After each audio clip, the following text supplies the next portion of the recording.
नमस्कार मित्रों, स्वागत है आप सबका मेरे ज्ञान गंगा रहस्यमयी चैनल में। मित्रों, आज हम भगवान श्री विष्णु जी की वाणी से कुछ श्लोक जो हैं वह भगवत महापुराण से देने जा रहे हैं, जो आत्म तत्व और तत्व ज्ञान के लिए ही है और सनातन धर्म से है। दोस्तों, जो भगवान कृष्ण जी ने अर्जुन जी को कुछ मुख्य बातें बताई थी और मुख्य उपदेशों में जो श्लोक हैं वह आप तक पहुंचाने की कोशिश कर रहे हैं। मेरा निवेदन है आप इस वीडियो को फुल देखें और समझने का कोशिश करें। जो बता रहे हैं वह आपके लिए बहुत महत्वपूर्ण है समझना, क्योंकि इसी से आप कल्कि भगवान की सामने आने पर आप पहचान कर पाओगे। क्योंकि आपके सामने होने के बावजूद भी अगर आपको कुछ पता नहीं रहेगा तो आप उनके बारे में पता नहीं कर पाएंगे।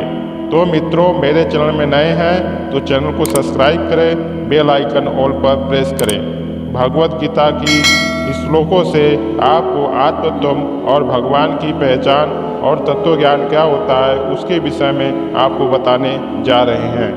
दोस्तों, दूसरा अध्याय 29वां श्लोक से जो भगवान श्री कृष्ण जी ने अर्जुन जी को बोला है, हे अर्जुन, यहाँ आत्म तत्व बड़ा ही गहन विषय है, इसलिए कोई कोई ही इसे आत्म तत्व को आश्चर्य देखता है, कोई महापुरुष इसे आत्म तत्व को आश्चर्य बोलता बताता है और वैसे दूसरे कोई ही आश्चर्य सुनता भी है और कोई कोई सुनकर के भी इस तत्व को नहीं जान पाता है। अर्थात मित्रों, जो भगवान जी अर्जुन जी को बता रहे थे कि हे अर्जुन, आत्म तत्व का जो विषय है बहुत ही गहन है, वहाँ आश्चर्य होगा, क्योंकि तत्व एक ऐसा विषय है जो कुछ होगा वहाँ आश्चर्य होगा। यानी कि आपके सामने जो पेश किया जाएगा वह न कहीं ग्रंथ में मिलेगा और न ही कोई किताबों में। दोस्तों, मिलेगा जरूर, लेकिन वह बहुत कम मिलेगा। इसी वजह से भगवान कृष्ण जी ने इसके विषय में बोला है कि बोलने पर वह परम होता है। जैसे निराकार साकार, साकार से निराकार, इन दोनों से परे होता है। जैसे परम ब्रह्म या परमात्मा हर चीज में परम होता है, उसी प्रकार से जब भगवान के तत्व की बात की जाती है तो वह भी परम होता है। इसलिए आश्चर्य लगता है, क्या सच में ऐसा ही भगवान होता है? दोस्तों, बिल्कुल ऐसा ही होता है। तत्व को जानने के बाद आप मुक्त हो जाएंगे, आप सभी कर्म बंधन से मुक्त हो जाएंगे।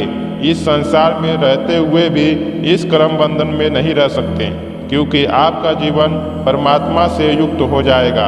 अगला श्लोक है दोस्तों 10वां अध्याय श्लोक 2। हे अर्जुन, मुझे ना तो देवता लोग जानते हैं और ना तो मेरी उत्पत्ति और प्रभाव को महर्षि ही जानते हैं, क्योंकि मैं सब प्रकार से देवताओं का और महर्षियों का भी आदि पुराण हूँ, कारण हूँ। अर्थात दोस्तों, यहाँ भगवान श्री कृष्ण जी कह रहे हैं कि मैं देवी देवता भी मुझे कोई नहीं जानता है और महर्षि संत महात्मा भी नहीं जान पाते हैं, क्योंकि मैं आदि कारण हूँ। इस वजह से कोई भी मुझे जानता नहीं। अगला श्लोक अध्याय 4 19 नंबर श्लोक। हे अर्जुन, मेरा यह जन्म एक कर्म दिव्य अर्थात अलौकिक है।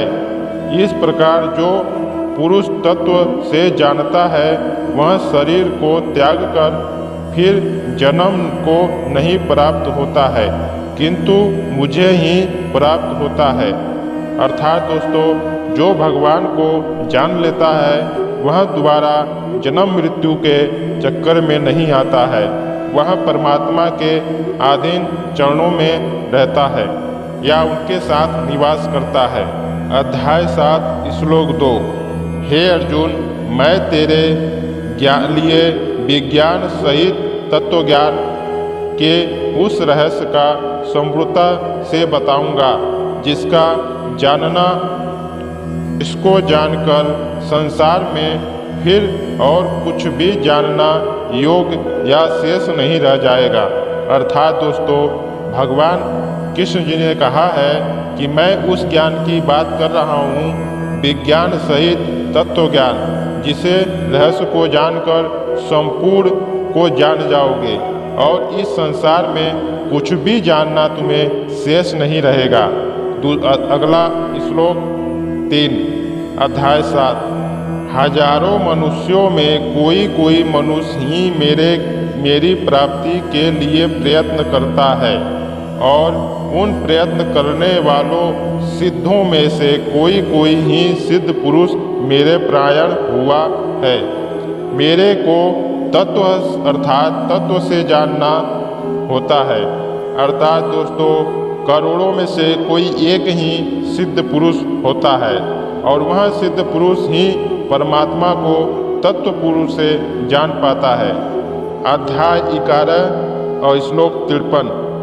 हे अर्जुन, ना वेद से, ना तप से, ना दान से और ना यज्ञ से, योग और न मुद्राओं आदि क्रियाओं से ही इस प्रकार तत्व रूप मैं को नहीं जाना जा सकता, जैसा मुझको तुम देखते हो।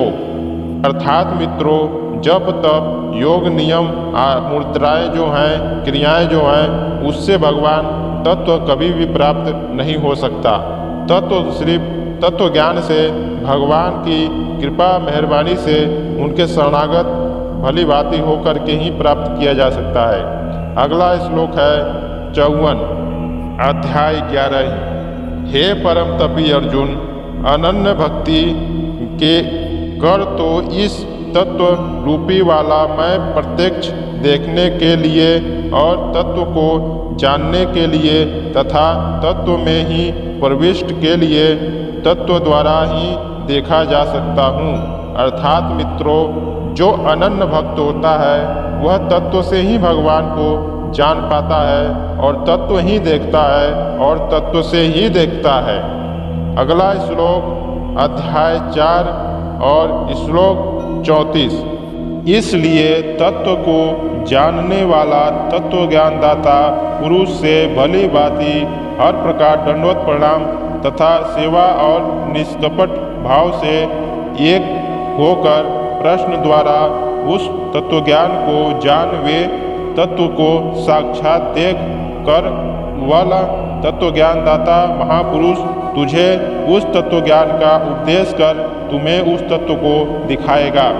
और तभी दोस्तों, तब आपको भगवान की वास्तविकता पता चलेगी।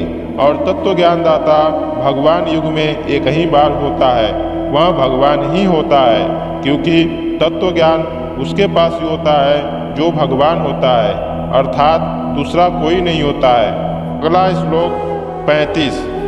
जिनको जानकर फिर तू इस प्रकार मोह को नहीं प्राप्त होगा तथा हे अर्जुन, जिस तत्व ज्ञान के द्वारा तू संपूर्ण भूतों को अशेष रूप में पहले अपने में और फिर मुझ में सच्चिदानंद परमात्मा परमेश्वर में देखेगा। दोस्तों, जब कोई परमात्मा का दर्शन करता है तो वह भी परमात्मा के स्वरूप में ही होता है। अतः पहले वह संपूर्ण सृष्टि सहित अपने आप को अपने अंदर देखता है और फिर उसके बाद संपूर्ण सृष्टि और अपने आप को भी परमात्मा के अंदर ही प्रविष्ट देखता है। अतः तब वह इस चीज को रहस्य जान पाता है कि भगवान या तत्व क्या है। तब उसको इसके जीवन का भली भांति परिचय प्राप्त होता है। अध्याय 4 श्लोक 36। यदि तू अन्य पापियों से भी अधिक पाप करने वाला है तो भी तू इस तत्वरूपी नौका द्वारा निसंदेह संपूर्ण पापों और समूहों से भली भांति तर जाएगा। अर्थात मित्रों, इस सृष्टि में जो सबसे बड़ा पापी है उस तत्व ज्ञान को प्राप्त करने के बाद वह संपूर्ण पाप को और संपूर्ण पुण्य को खत्म कर लेता है और वह सदा सर्वदा निष्पाप होकर एक पवित्र जीवात्मा बनकर परमात्मा की सेवा में और परमात्मा में ही प्रविष्ट हो जाता है। श्लोक नंबर 37 अध्याय 4। हे अर्जुन, जैसे प्रज्वलित अग्नि ईंधनों के भस्म कर देता है, वैसे ही ज्ञान रूपी अग्नि संपूर्ण कर्मों को और संपूर्ण पापों को भस्ममय कर देता है। अर्थात मित्रों, जब उस तत्व ज्ञान को प्राप्त कर लेंगे और तत्व ज्ञान को देख लेंगे तो आपकी सारा कर्म उस अग्नि जैसे ज़्यादा ढेर आप लकड़ी कर लें और उसमें आग लगा दें तो वहाँ संपूर्ण लकड़ी उसमें जो डालेंगे वो जल के भस्म हो जाता है। उसी प्रकार से उस तत्व ज्ञान को जानते ही आपके संपूर्ण पाप भस्म हो जाएंगे और पुण्य भी भस्म हो जाएंगे और अपने आप को आप देखोगे कि मैं सदा सर्वदा के लिए निष्पाप हो गया और मैं जैसा उत्पन्न हुआ था मैं फिर वैसा ही हो गया और परमात्मा के संदर्भ में परमात्मा के अंदर ही विलीन हो गया। जब तक कोई पुरुष इस परम तत्व को नहीं प्राप्त कर लेता है तब तक वह जन्म मृत्यु आदि विकारों से रहित रहता है। वह जन्म मृत्यु के 84 लाख चक्कर में भोगता ही रहता है, अतः वह जीवन से मुक्त नहीं हो पाता है। कुछ लोगों का यह प्रश्न है, महाप्रलय के बाद संपूर्ण सृष्टि खत्म हो जाती है तो सब भगवान के अंदर चले जाते हैं, महामाया बीज रूप में रख लेती है।